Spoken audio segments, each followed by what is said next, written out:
पैदा भी नहीं हुए थे, तो पहला गाना गाया I am a disco dancer. वो किसने गाया? सेंट्रल एशिया के देश के लोग। दूसरा ग्रुप आया तो उसने क्या गाया? जिम्मी जिम्मी जिम्मी आजा आजा आजा। और ये कौन गा रहा? वो अपनी भाषा में गा रहे हैं, अपने इंस्ट्रूमेंट के साथ उसको बजा रहे थे। ये दिखाता है कि भारत के सॉफ्ट पावर की ताकत क्या है। और अगर इस देश से लेकर सेंट्रल एशिया, रशिया तक, रशिया में मैं फुटबॉल का वर्ल्ड कप देखने गया 2018 में, तो मेरा नाम जोकर की बात करते थे, राज कपूर जी की फिल्म की।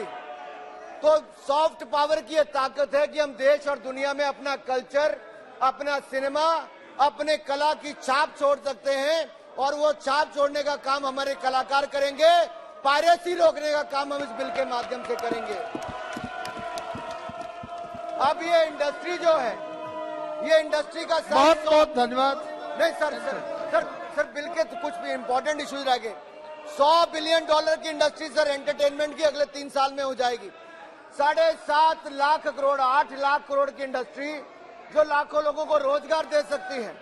ये उनके भी हम हितों को देख रहे हैं। और इसके साथ साथ ये फीचर फिल्म्स हो, डॉक्यूमेंट्री, ओरिजिनल फिल्म हो, टीवी शोज हो, ऐसे बहुत सारे लोगों के हितों का ध्यान भी हम लोग रख रहे हैं।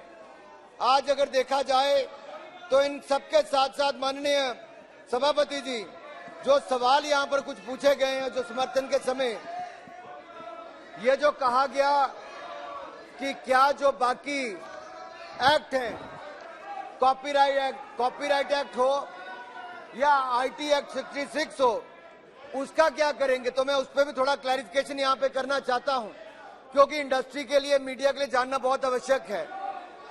And any person who commits a prohibited act relating to the piracy under proposed clauses 6A and 6AB will be liable to punish with imprisonment for a term which shall not be less than 3 months and may not extend to 3 years and may be extended to 3 years under clause 7(1)A of the 2023 bill।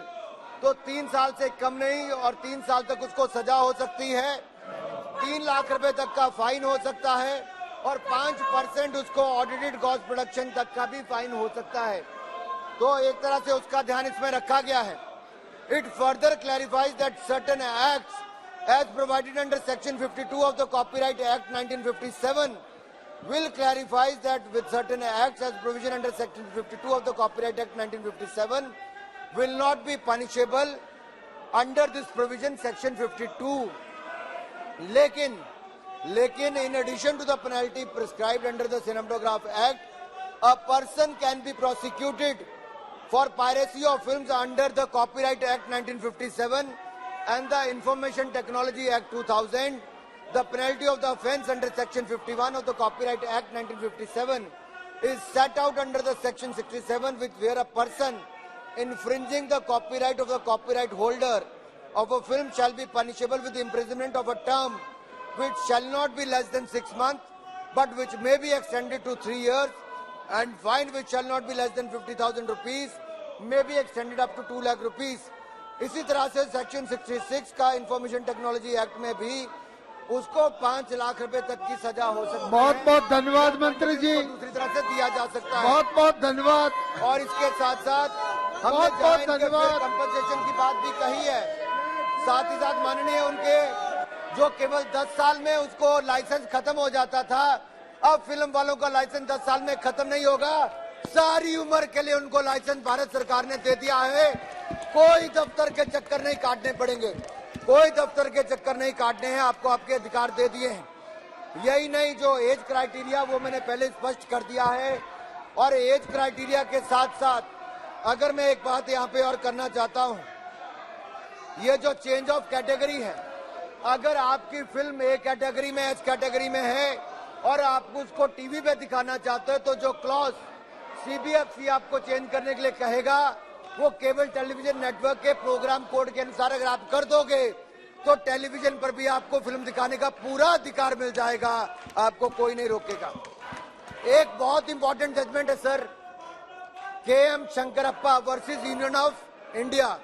ये Karnataka high court ने एक order दिया था जिसको upheld supreme court ने किया, तो हमने इसी को ध्यान में रखते हुए ये तय किया है कि किसी भी फिल्म